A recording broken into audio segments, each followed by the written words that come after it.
খিচুড়ি তো অনেক স্বাদ হয়েছে।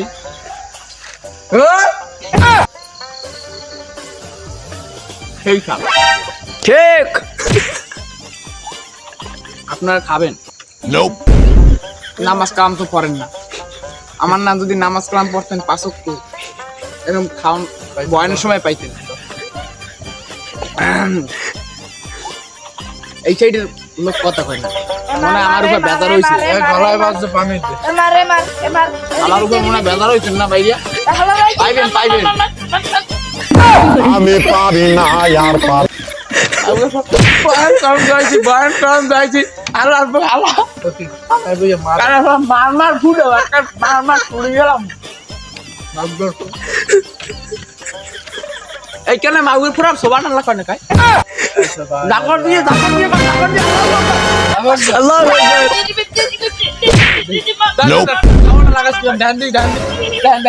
এই লাগে জনবসতি এখন খারাপ। আরে বেড়া দর্শন জনগণ খারাপ হয়েছে। যা হোক না হোক আউডন যাইব ওয়াজ মাফি অনেক কষ্ট করে আনছেন। পরবর্তীতে টাকা পয়সাও দেবেন আমাকে। কত টাকা ভাই কত টাকা? আলহামদুলিল্লাহ 500 টোকেন ডেরিভেট দূর খিচুড়ি কেমন হয়েছে? আলহামদুলিল্লাহ অনেক ভালো হয়েছে। এখানকার মানুষ তো গঙ্গা বলছে না। চিন্তা করেন না, নেক্সট টাইম বাড়াই দিব।